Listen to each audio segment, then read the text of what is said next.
Today, ang pag-uusapan natin ang isa sa pinaka-importanting parte ng BGMP application, ang medical disqualification.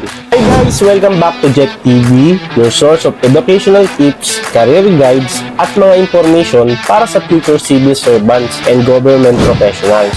Today, ang pag-uusapan natin ang isa sa pinaka-importanting parte ng BGMP application, ang medical disqualification.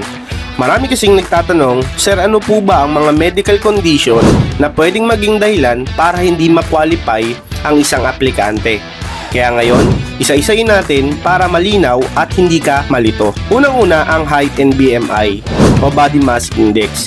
Tinitignan agad dito ang initial assessment kung pasok ka sa 5'2" for male and 5 flat naman for female. At ang BMI mo naman ay hindi underweight o overweight ayon sa BGMP standard para maging qualify ka. Pero kung lumampas ka masyado sa required BMI, possible na ma-hold ang application mo hanggang makorek mo ito. Pangalawa, the eye and vision. Common reason ng disqualification ang sobrang taas na grado, color blindness at untreated eye condition.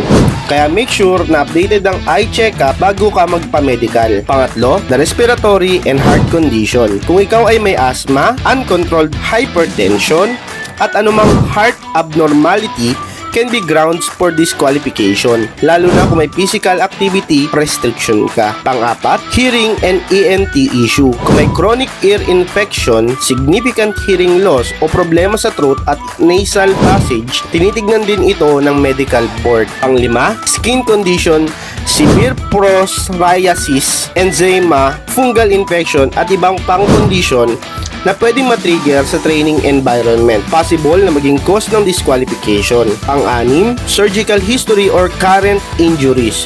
Kung may major surgery ka before, fracture na hindi pa fully healed o injuries na may limitation, kailangan cleared ka by your doctors. Kung hindi, possible hindi ka ma-clear ng BGMP medical panel. At panghuli, mental and psychological fitness. Hindi lang physical, tinitignan ang mental health. Any untreated psychiatric condition or ongoing instability, possible maging cause ng disqualification. Ang point dito, kung ayaw mong masayang ang application mo, magpa-check up ka muna at siguraduhin healthy ka bago ka mag-submit ng application mo. For more BGMP guides, tips at real talk explanation, follow Jack TV for more.